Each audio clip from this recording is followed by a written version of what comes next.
বাইরে আমি আগেই কইছি গাড়ি খায়া মদ চালাইস না। তুই যে গাড়ি লইয়া বাপ বক্ষর করস এগুলা কিন্তু ঠিক না। এই গাড়ি তোরে খাইব, এই জন্য তুই গাড়ি এইভাবে। তোরে কিন্তু পরামর্শ দিছিলাম আগের ভিডিও তো কইছি গাড়িটা একটু সুন্দর করিয়া চালা, ব্রেনটা ঠিক রেখে চালা। তুই যে গাড়িটা লইয়া উল্টা উল্টি করস তুই কিন্তু মরবি। এই জন্যই কইছি গাড়ি খাই মদ চালা, তোরা এরকম। এই জন্য তোদের এই অ্যাক্সিডেন্টই হয়। দেখেন, আমি কিন্তু আপনাদের মাঝে চলে আসলাম এই ভিডিওটা নিয়ে। তিন বন্ধু সব সময় একসাথে ঘোরাফেরা করতো বিভিন্ন জায়গায়। দেখেন কি শখের বন্ধু, একসাথে সারা তিন বন্ধু ঘুমাইতো না। তিন বন্ধু খাইলো এক কেন খাইতো, তিন বন্ধু ঘুমাইলে এক কেন, তিন বন্ধু ঘরতে গেলেও এক কেন যাইতো। তিন বন্ধু দেখেন, আজকে তিন বন্ধুর একসাথে মৃত্যু হয়েছে এবং তিন বন্ধুর আবার একসাথে কবর দিয়েছে। তো আমরা সবাই পড়ে নিই ইন্না লিল্লাহি ওয়া ইন্না ইলাইহি রাজিউন। দেখেন, এটা ভালো দিক।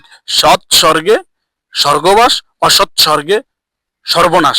তো তিন বন্ধু তোরা ঠিকই ভালো ছিলি, ভালো পথে থাকলে খুবই ভালো বন্ধু বেছে নিছ। কারণ তোকে তিন বন্ধুর কবরটা এক জায়গায় হইছে, খাইতিও এক জায়গায়, শুইতিও এক জায়গায়, ভ্রমণও করতি এক জায়গায়। খুবই এই দিক দিয়ে খুবই ভালো ছিল। কিন্তু কাল হয়ে দাঁড়াইছে তোকে তিন বন্ধুর মৃত্যু এবং তিন বন্ধু একসাথ হইয়া মোটর সাইকেলে 110 সিসিতে গাড়িটা চালানে। আজকে তোদের কাল কিন্তু তোগো আত্মীয় স্বজন সবকিছুই মেনে নিছে। তোগো তিন বন্ধু একসাথে ছিলি, একসাথে ঘোরাফেরা করতি, একসাথে সব করতি। তিন বন্ধুরে একসাথে মারি দিছে, এটা জনগণ ঠিক করছে।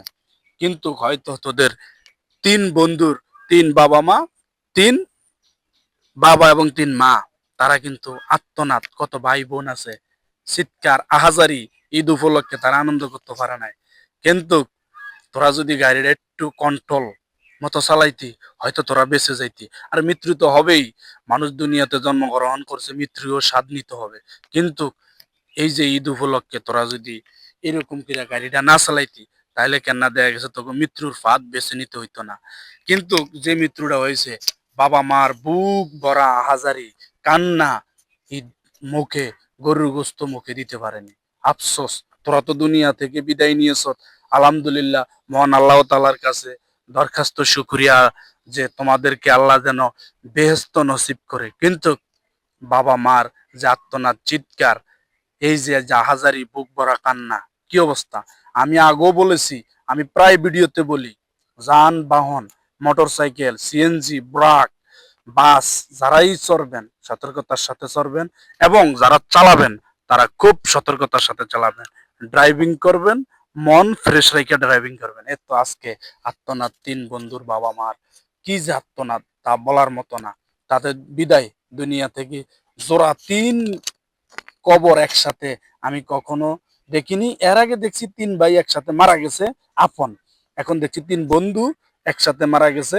কিন্তু তিন জায়গায় হয়তো তিন বন্ধুর বাড়ি, কিন্তু কবর দিছে এক জায়গায়। দেখেন, এরকম মর্মান্তিক ঘটনা এখনো আমরা দেখব। আমরা চাই না এই দুর্ঘটনা, আমরা চাই না। আমরা চাই যে সমাজের মানুষ ভালো থাকুক, বেঁচে থাকুক, একটু পরিশ্রম করুক, এর ভালো উন্নত হোক। কিন্তু এই গতিতে গাড়ি চালায়া উপকার ভ্রমণ করা নিষেধ, এটা করবেন না বাইরে। সবাই একটু আস্তে ধীরে চালান, গাড়ি আস্তে ধীরে চালাইলে উপকার আসবে, দুনিয়াতে বেঁচে যাবেন। বাবা মার বুক ভরা হাজারি, এই যে কান্নাগুলি।